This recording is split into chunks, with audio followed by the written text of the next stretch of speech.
నమస్తే, welcome to Suman TV. సాధారణంగా diabetes ఉందని ఐడెంటిఫై అవ్వగానే చాలామంది చేసే పని ఏంటంటే ఫస్ట్ రైస్ని అవాయిడ్ చేసి రైస్ ప్లేస్లో ఎనీ రోటీస్ లాంటివి తీసుకోవాలని అనుకుంటూ ఉంటారు. సో రోటీస్ తీసుకుంటే డయాబెటీస్ కంట్రోల్లోకి వస్తుందా, పెరుగుతుందా?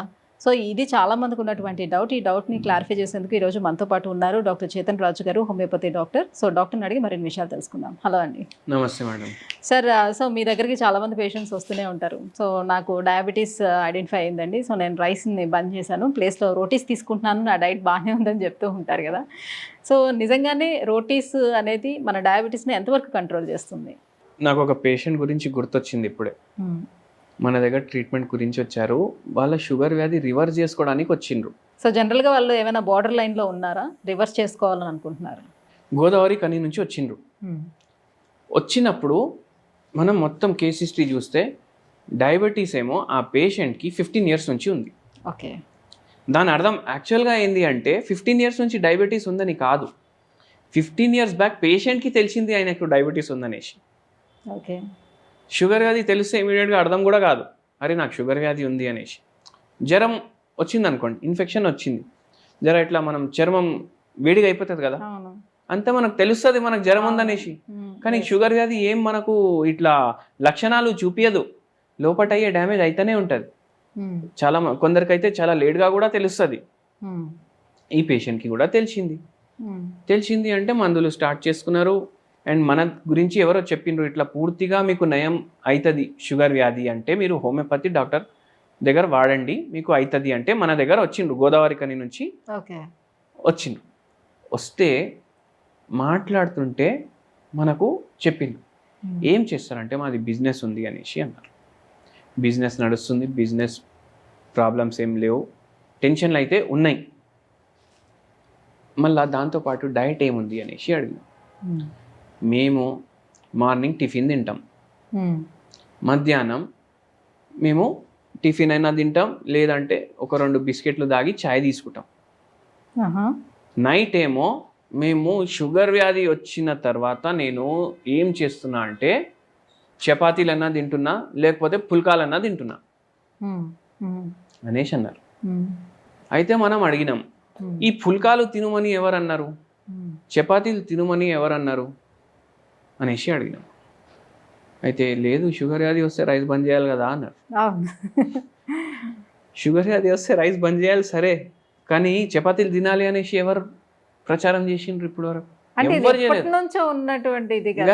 షుగర్ వ్యాధి వస్తే మీకు ఒకటి చెప్తాను, షుగర్ వ్యాధి వస్తే రైస్ బంద్ చేయాలి సరే, ఒకవేళ ఆ స్టేట్మెంట్ నిజం ఉంది అనుకోండి, మళ్ళీ టిఫిన్లు ఎందుకు తినాలి? షుగర్ వ్యాధి వచ్చింది, రైస్ బంద్ చేసినాం, ఇడ్లీలు తింటున్నాం, దోశలు తింటున్నాం, అందులో కూడా రైస్ ఉంటుంది కదా, మళ్ళీ అవి కూడా తినొద్దు. అవే కాకుండా చపాతీలు ప్రచారం అయిపోయింది అట్లా, చపాతీలు తినండి అనేసి. కానీ చపాతీలో ఎంత షుగర్ ఉంటుంది కదా, రైస్లో కూడా అంతే షుగర్ ఉంటుంది. చపాతీలో ఎంత షుగర్ ఉంటుంది, రైస్లో కూడా అంతే షుగర్ ఉంటుంది. అయితే నేను అడిగిన, అది సరే ఇప్పుడు వరకు నిన్నటి వరకు తిన్నారు కదా అంటే, ఇవాళ కూడా చేసి పెట్టామని వచ్చినా నేను అనేసి అంటున్నారు. ఫోన్ చేసి చెప్పేసేయండి వద్దు అనేసి అని చెప్పినాం మనం. మళ్ళీ మనం ఏం అడిగినామంటే మీ తాత వాళ్ళు ఏం తింటుండే అని అడిగినాం. రైస్ తింటుండే, జొన్న గట్క తింటుండే, లేకపోతే రాగుల గట్క తింటుండే. ఊర్లలో ఏదైతే మన తాతలు ముత్తాతలు తింటుండే కదా, అది మనం మర్చిపోయినాం. ఇప్పటికీ ఎప్పుడో ఒకసారి తింటాం, నెలకు ఒకసారి అట్లా. మిల్లెట్స్ అంటే గట్కా, ఇవన్నీ రెసిపీలు మనకు చాలా మందికి ఇప్పుడు పేరు సెర్చ్ చేస్తారు వాళ్ళు ఈ వీడియో చూడంగా, అరే రాగి గట్కా అంటే ఏంది, జొన్న గట్కా అంటే ఏంది, అవునా కాదా? పచ్చళ్ళు అయితే పూర్తిగా మానేసేయండి అనేసి అనుకుంటారు. మన దగ్గర పేషెంట్ వస్తే మనం చెప్తాం, మీరు పచ్చడి తినొచ్చు, మీరు జొన్నలు తినొచ్చు. అంటే ఈ మధ్యకాలంలో కాస్త గ్యాస్ట్రోఎంట్రాలజిస్టులు అందరూ కూడా ఈ పచ్చళ్ళ నిల్వ పచ్చళ్ళు అసలు తినకండి, క్యాన్సర్లు వచ్చే ప్రమాదం ఉంటుంది, మానేయమని చెప్తున్నారు. ఇప్పుడు రైస్ ఉంటుంది కదా, రైస్లో మనం కొద్దిగా పచ్చడి కలుపుకొని తినడం వేరే, పచ్చడిలో కొద్దిగా రైస్ కలుపుకొని తినడం వేరే. డిఫరెన్స్ అదంటారు. అయితే పచ్చళ్ళు మంచి ప్రీబయోటిక్, గట్ హెల్త్ మంచిగా చేయడానికి హెల్ప్ చేస్తాయి.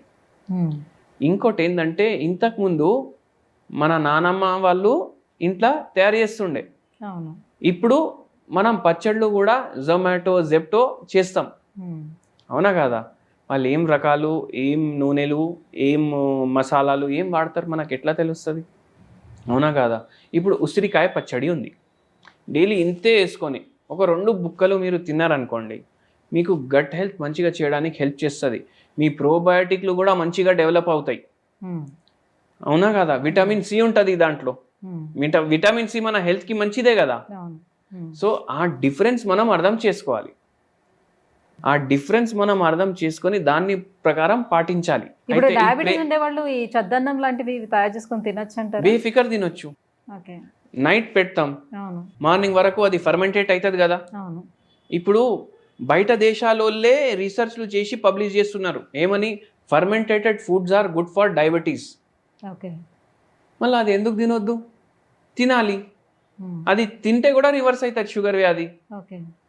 క్వాంటిటీ కంట్రోల్ చేయాలి. సద్దనం అయితే మార్నింగ్ మీరు తినొచ్చు.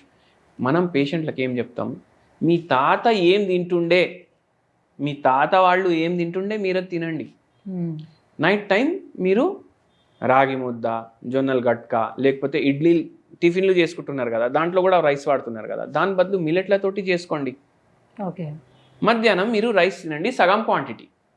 అప్పుడు మళ్ళా దాంతో మన ట్రీట్మెంట్ నడుస్తుంది హోమియోపతి. అయితే రివర్స్ అవుతుంది షుగర్ వ్యాధి. ఈ పేషెంట్కి కూడా అయింది. అంటే ఒక రోజు ఇలా ప్లాన్ చేసుకోవచ్చు డైట్, ఒక రోజు మిల్లెట్స్ కంప్లీట్ గా తీసుకుంటే ఇంకొక రోజు రైస్ తీసుకొని అట్లా ఏమైనా డే బై డే అట్లా పెట్టుకుని ప్లాన్ చేసుకోవచ్చా? అట్లా చేసినప్పుడు ఏమవుతుందంటే, for everything there should be one system. ఏమవుతుంది, మార్నింగ్ ఇప్పుడు ఫిక్స్ అయిపోయింది అనుకోండి మనిషి, అరే ఇడ్లీలు తింటే 2 ఇడ్లీలు మిల్లెట్లతోటి తయారు చేసుకోవాలి, రైస్ తింటే సగం ఎంత తినాలనిపిస్తే అది మధ్యాహ్నం తినేసేయాలి. నైట్ ఏమో బై ఛాన్స్ ఓన్లీ ఫ్రూట్సే తినాలనుకుంటే అది, లేదంటే ఓన్లీ వెజిటేబుల్ సాలెడ్ అంటే అది, లేకపోతే ఒక జొన్న రొట్టె నచ్చిన కూరతో. ఇది ఒక డయట్. ఓకే, ఇప్పుడు ఒకరోజు ఓన్లీ మిల్లెట్లు, ఒకరోజు రైస్, అట్లా పెట్టుకున్నారనుకోండి. ఇవాళ మిల్లెట్లు తింటారు, రేపు రైస్ తింటారు, మళ్ళీ ఎల్లుండి మిల్లెట్లు తింటారు, దాని తర్వాత రైస్ తిన్నాక నెక్స్ట్ డే వస్తారు కదా, అరే ఈ వారంలో 2 రోజులు నేను మిల్లెట్లు తిన్నా కదా, ఇవాళ ఒక్కరోజు కాంప్రమైజ్ చేసి చీటింగ్ చేద్దాం, ఇవాళ మళ్ళీ రైస్ తినేద్దాం, మళ్ళీ అట్లనే కంటిన్యూ అయిపోతుంది సైకిల్, అవునా కాదా? సో అట్లా చేయకుండా ఒక పద్ధతి మీరు పెట్టుకొని చేస్తే మంచిగా ఉంటుంది. ఈ పేషెంట్కి షుగర్ వ్యాధి రావడానికి కారణం ఏముండే అంటే, ఈ పేషెంట్కి దగ్గరున్న బంధు పెద్ద చీటింగ్ చేసిండు, దాని తర్వాత అది అయినా తట్టుకోలేకపోయిండు. అరే ఇంత నమ్మకం అంటే డబ్బు అయితే పోయింది సరే, కానీ నేను ఎవరినైతే ఎంత క్లోజ్ అనుకున్నా వాడే నాకు నమ్మక ద్రోహం చేసిండు. అయితే దానివల్ల ఆయనకు షుగర్ వచ్చింది. అయితే ప్రతి మనిషికి రోగం రావడానికి కూడా కారణం ఉంటుంది. మళ్ళా ఇప్పుడు అందుకే మీరు రొట్టె తినండి, గోధుమ రొట్టె తినకండి, జొన్న రొట్టె తినండి, నో ప్రాబ్లం, అట్లా చేయొచ్చు. మళ్ళా ఇంకోటి ఒక మంచి హోమ్ రెమెడీ కూడా చెప్తాను. గిలాస్ నీళ్లు తీసుకోవాలి, గిలాస్ నీళ్లు తీసుకొని దాంట్లో 1 పించ్ దాల్చిని చెక్క పౌడర్ వేయాలి. ఇది మీరు మార్కెట్ నుంచి డైరెక్ట్ పౌడర్ కొనుక్కొని తీసుకొని రావద్దు, ఇంట్లోనే తయారు చేసుకోవాలి. అప్పుడు మీకు 100% షూర్ ఉంటుంది అది 100% దాల్చిని చెక్క పౌడర్ అనేసి. బయటకు వెళ్ళి తీసుకొస్తే బ్రిక్స్ ఉంటాయి కదా, బ్రిక్స్ కూడా దంచేసి వాళ్ళు పౌడర్ చేసి దాంట్లో కలుపుతారు. అవునా? దాన్ని అడల్ట్రేషన్ ఆఫ్ ఫుడ్ అంటారు. దాంట్లోనే కాదు, మీరు కారం పొడి కూడా తీసుకొస్తారు కదా బయటికి వెళ్ళి, మిరపకాయలన్నీ ఇట్లా గ్రైండ్ చేసి దాంట్లో కూడా అడల్ట్రేషన్ అవుతుంది. అయితే అందుకే ఇంట్లో తయారు చేసుకోండి. ఇంట్లో తయారు చేసుకున్నాక 1 పించ్ దాంట్లో వేయండి వేడి నీళ్ళు. మళ్ళీ ఒక నిమ్మకాయ తీసుకోండి, సగం చేయండి దాన్ని, సగం నిమ్మకాయకి వెళ్ళి గింజలు ఉంటాయి కదా అవి తీసేయండి, ఇది పిండేసేయండి దాంట్లో.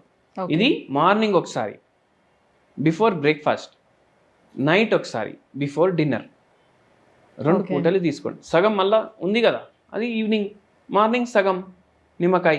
మళ్ళీ ఇంకోటి మనం మర్చిపోదు, ఇంకో వీడియోలో మాట్లాడినాం, డిన్నర్కి నిద్రకి 2.5 గంటలు గ్యాప్ ఉండాలి. అట్లా చేయండి.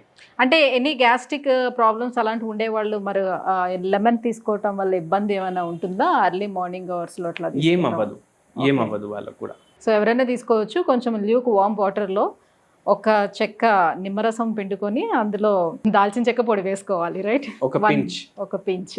ఓకే. సో ఇలా మార్నింగ్ ఈవినింగ్ కూడా చేయాలి, రైట్?